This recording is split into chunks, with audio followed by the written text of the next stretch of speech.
Coming up on Hoosier Sports Night, Indiana men's basketball finishes off a tough three-game home stretch. And IU swim and dive remains perfect in 2022. This is Hoosier Sports Night.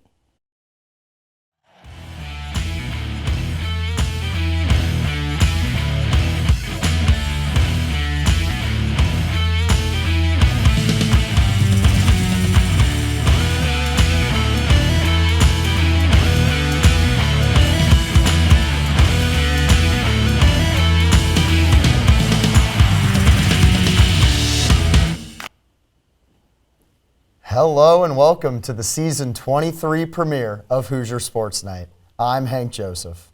And I'm Brianna Baylog. A three-game homestand for the IU men's basketball team that saw a program-changing win against Purdue, then a horrid loss to Michigan, came to an end last night as the Hoosiers took on Penn State. Our Evan Kamiko and Jevin McCoskey have more from Simon Scott, Assembly Hall. Following their worst loss of the season, Indiana came out firing against Penn State to close a three-game homestand. Well, it was probably our best game, in terms of a half that we put together in the Big Ten. Our coaches, everybody was on board in terms of how we went into the game. A big key for tonight, getting back to Indiana basketball. It's a big part of who we are as Indiana. When we first came in, our number one thing was defense. That's the first thing we worked on, and that's what it's in as many games. Tonight was a night IU desperately needed to get back on track. Jevin, all three parts of their game clicked tonight. Yeah, and it starts from the very beginning of the tip-off. Indiana held Penn State to shooting just 33%. A lot of that percentage coming up in the second half. Offensively, Xavier Johnson led the way with 19 points and 6 assists. Trace Jackson Davis, 6 rebounds, also 4 blocks. Really, from start to finish, IU dominated this game. Just like the first half, you got to stay with the game plan all the way through for 40. That's what you got to commit yourselves to for 40 minutes. And I thought we played 20 good minutes tonight. A big piece in the Hoosiers' puzzle, the emergence of Xavier Johnson. He really helps set the pace of the game. And then again, it starts with him on defense. I know that if I see X playing defense and he's getting a steal, I know he's going to finish or just going to and really, he's just getting everybody involved. Like I said, I know I'm going to play I just know I was in a slump, and I know I was going to come out of it, but I was just going to keep playing and getting better. And I know when my dad came up and my family came up, I needed that because I haven't seen it for a long time. My teammates always pick me up. Indiana improves to 15-5 and will go on the road to Maryland this Saturday before a well-needed week off.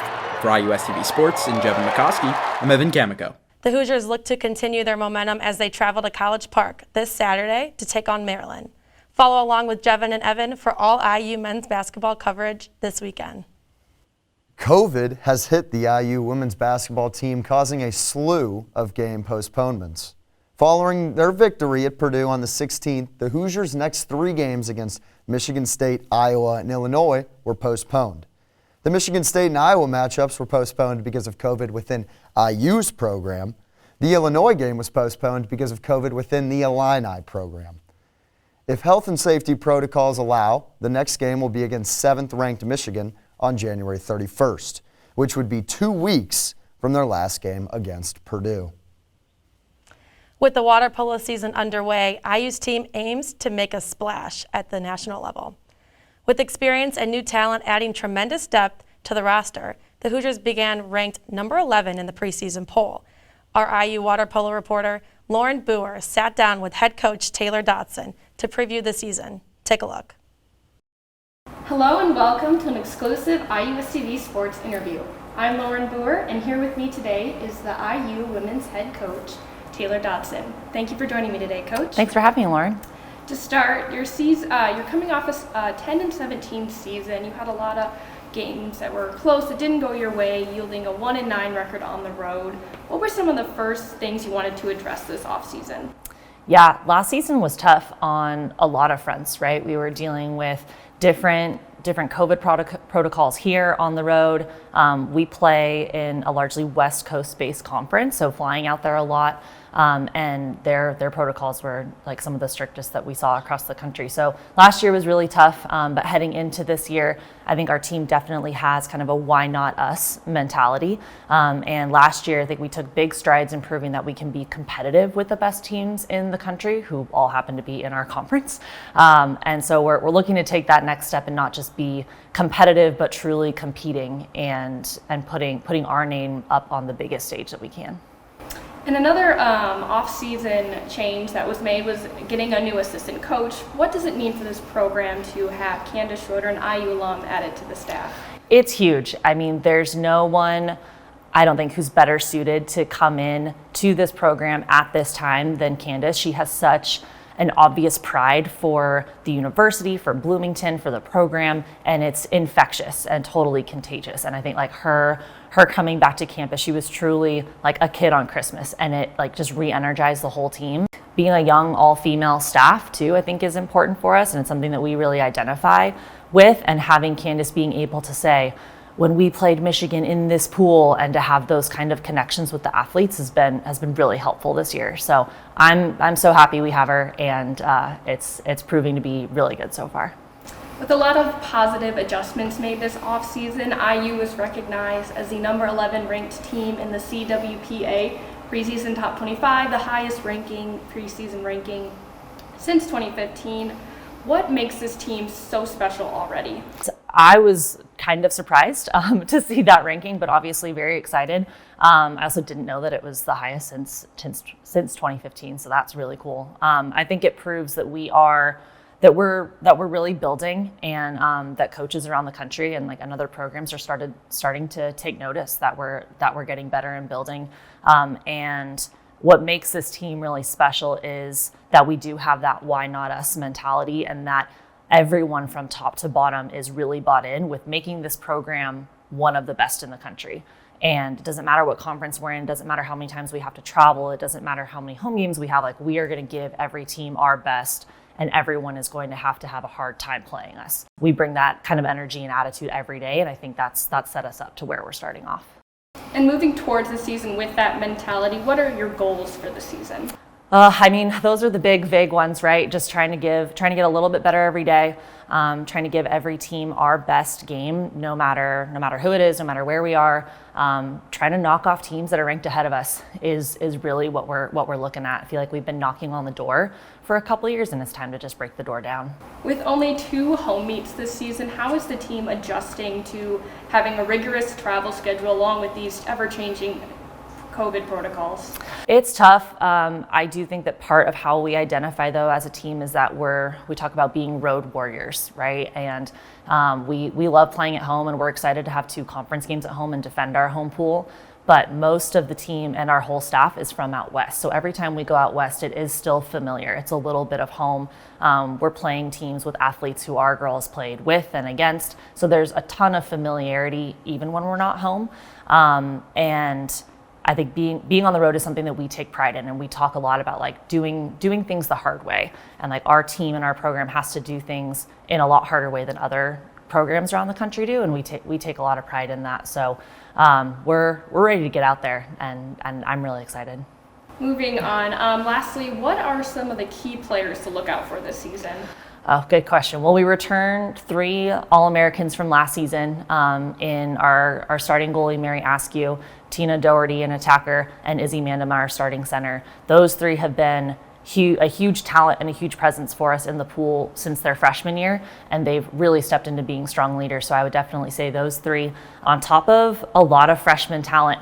It's pretty exciting. Our freshmen are here and hungry and ready to go. And then sophomore Callie White has grown a lot in the last year, and I'm excited to see her play. A lot of veterans and a lot of new good recruits coming in. Well, that's all for this IUSTV Sports Exclusive. I'm Lauren Boer. Thank you, Coach Dodson, for joining me. Be sure to support IU Water Polo this season. This past weekend, the women's water polo team started their season in the UCSB Winter Invite in Santa Barbara, California. Number 11 Indiana beat the number 21 California Baptist Lancers in the first matchup on Friday by a score of 13-2. Senior center Izzy Mendema and sophomore driver Callie White led the Hoosiers with 3 goals each. On Saturday, Indiana outscored the Azusa Pacific Cougars and Iona Gales 29-14 in the 2 matches that day. Finally, Indiana dominated the Ottawa Spirit 22-5 on Sunday with 7 different players scoring a goal. Indiana will head to the Michigan Invitational this weekend, facing off against number 3 UCLA, LIU Brooklyn, number 6 Hawaii, and number 22 Marist. Follow Griffin Healy and I on Twitter for all the latest IU water polo news and game updates. Hank, back to you. Thanks, Lauren. The Indiana wrestling team took on the Maryland Terrapins last Friday in their second home dual meet of the season. Our IUS-TV wrestling beat reporter Riley Woodall has the recap of the Big Ten matchup.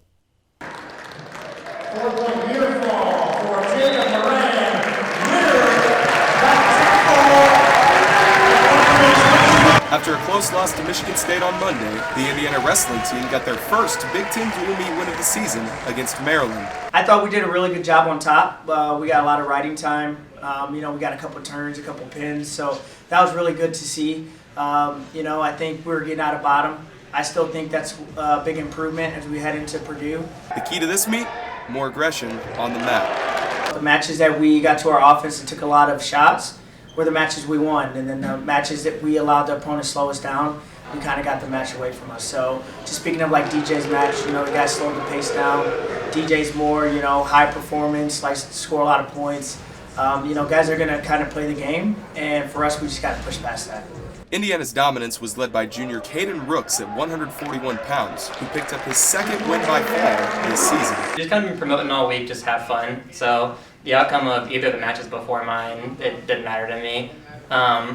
So the outcome, I just was looking to have fun. The Hoosiers capped off the night with a dominating performance by heavyweight Jacob Bullock, upsetting number 30 ranked Zach Schrader. With this bounce-back win, Indiana is now 6-0 versus Maryland in dual meet matchups. It's a great win. I mean, that guy's ranked in the top 30 in the country, so for him, that's a big win. And then to do it in a dominant fashion, after losing, it just shows like the growth that he's going to have and that he's having. With major rival Purdue headed to Bloomington this coming Saturday, Indiana will look to carry the momentum over against the Boilermakers, who have bested the Hoosiers in their last 10 matchups. For IUS-TV Sports, I'm Riley Woodall. The Hoosiers move to 1-3 in conference play and will face off against major rival Purdue this weekend. Follow along with Riley and IUS-TV Sports for all the updates from the meet. The Indiana men's tennis team had a successful start to their season this past weekend, defeating both Toledo and Bellarmine. The Hoosiers started off strong against Toledo and won their first 2 doubles matches to secure the doubles point. Patrick Fletchall and Vikash Singh gave Indiana the doubles points with a 7-5 win. The Hoosiers won 5 out of their 6 singles matches, with Indiana's number 1 singles player, Carson Haskins, leading the charge with a third set tiebreaker. They would go on to defeat Toledo 6-1. For the team's second match of the day, the Hoosiers started off hot and swept all 3 doubles matches against Bellarmine. Indiana's number 6 singles player, Nishant Basavareddy, beat his opponent without surrendering a single game. The other 6 Hoosiers went on to win their singles matches, giving the team a shutout win of 7-0 over Bellarmine. It was a positive start to what should be a successful season for the Hoosiers. They head back to Alabama this weekend to take on Auburn and Vanderbilt. Coming up after the break, we crown this week's Hoosier Highlight Athlete of the Week. And we recap IU Swim and Dive's dominant performance over Purdue. This is Hoosier Sports Nite.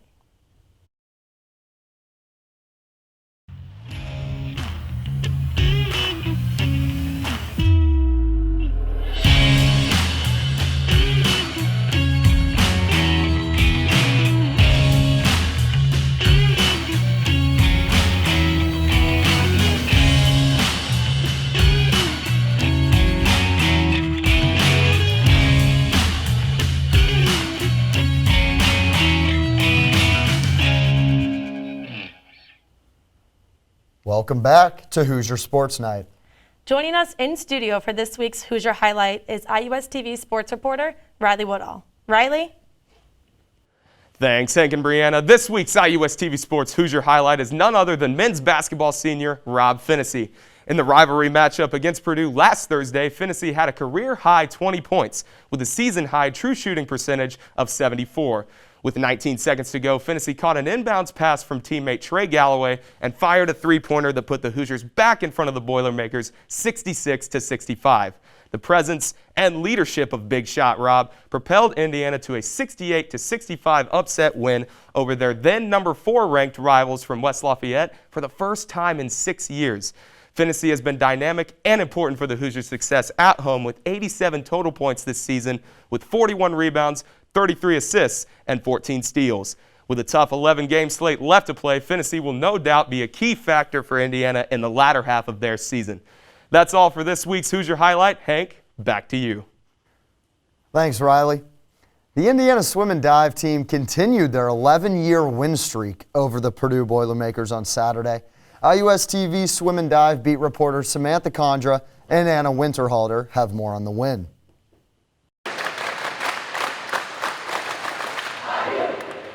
It was a successful rivalry week for all Indiana sports, but especially for swimming and diving. I thought we competed in dominant fashion today and took care of business. And, you know, had we not exhibition, we would have doubled both scores. So that's always a good sign against your rival. The women's team bounced back after having issues with injuries and illnesses, which led to a hard loss to Louisville last week. Honestly, just got to make sure that, you know, outside of the pool environment, we're wearing masks and staying healthy, you know, because we put in the work. Indiana finished first and second in almost every event against Purdue and is hoping that will lift their confidence going into championship season. Now is the time to really build the excitement and, you know, walk into a room and make people around you better. And everything we do needs to build toward that. After today's win over the Boilermakers, that makes 11 consecutive for the women's team and 12 consecutive for the men's team. Swimming head coach Ray Lou says that losing is not an option for the Hoosiers. I hope not to lose again. You know, I don't want to experience that. Swimmers like Brendan Burns, Anna and Noelle Poplowski, and divers like Carson Tyler and Kristen Hayden are the reason Luz has confidence both teams can compete at the national level. Well, we want to win the national title, and it's been a while since we've done that, the 1970s. I was barely born, and that's just, we got to put a stop to that. For IUS TV Sports, Samantha Condra and Anna Winterhalter. The Hoosiers have their last regular season meet tomorrow against Evansville before they head to the Big Ten and NCAA championships. Indiana Track and Field hosted the Gladstein Invitational this past weekend. Our IU Track and Field reporter William Matchett has the recap. The Hoosiers track and field teams took place in the Gladstein Invitational this past weekend, and it was far from disappointing. The Hoosiers, for the men, it was Rakoy Brathwaite and 2 other Hoosiers following him going 1, 2, and 3 in the 60-meter dash. Brathwaite was not impressed with his performance, although it was a near PR for him. I was looking for a personal best, looking to go a little faster than 6:53, but I didn't get to do that. So, you know, it's not a big deal. We have a long season still ahead of us, so we're still working on it. In the mile run, it was Ben Veach out of Carmel, Indiana, coming in first place and breaking the 4-minute barrier. For the pole vaulters, it was a 1-2 sweep with Ryan Light going first and Tyler Sears going second. And for the women, it was Mahogany Jenkins who took first place in the high jump and third place in triple jump. Moving to the field side of the team, it was Maddie Pollard and Jaden Ulrich going 1, 2, and shot put. Both the men and women teams are back in action this weekend, Friday and Saturday, right here at Gladstein Fieldhouse for the IU Relays. For IUS TV, I'm Will Matchett. Be sure to follow along with IUS TV Sports for the latest IU Track and Field news throughout the season. The IU ice hockey team started the spring semester with a bang. They swept the Michigan Wolverines in a 2-game series in Ann Arbor. The Hoosiers defeated the Wolverines 7-4 on January 21st, snapping Michigan's 5-game win streak. The upperclassmen led the way as senior Cade Kenyon got his first collegiate hat trick. Indiana prevailed in Game 2 with 5 unanswered goals to come back and win the game 6-5. Senior Vlad Krush scored the game winner to secure the W. The Cream and Crimson will look to continue their win streak against the University of Dayton with a home and away on January 28th and 29th. Joining us now in studio with the Candy Stripe Calendar Report is IUS TV sports reporter Chloe Whitman. What's coming up for Hoosier Sports, Chloe? Thanks, Hank and Brianna. Here is what Hoosier fans can look forward to this weekend for IU athletics. On Friday, men's and women's swimming face off against Evansville at 2 p.m. on BTN+. Both teams are coming off a victory against Purdue and are hoping to keep their winning streak alive. It's a big day in the Big Ten Saturday, as men's basketball is hoping to improve their standing in the conference against Maryland at 2:30 on Fox. Wrestling is looking forward to their chance at taking down the Boilermakers as they host Purdue at noon. Women's water polo travels to Ann Arbor for the Michigan Invitational. They have UCLA at 1 and LIU Brooklyn at 6. Men's tennis started their season with a record of 2-0, and they're looking forward to improve that record against Auburn at 3 p.m. They'll have a quick turnaround against Vanderbilt Sunday morning at 9 a.m. Women's tennis is in action for the first time this year against Utah at 11, and women's water polo finishes out the weekend with 2 matches, first against Hawaii at 11:30 and Marist at 7 p.m. That's all for this weekend. Back to you at the desk. Thanks, Chloe. And that's our show for the week. Thank you so much for tuning in. Don't forget to follow us on Instagram and Twitter at IUS TV Sports. For our production crew behind me, I'm Brianna Baylog. And I'm Hank Joseph. We'll see you next week.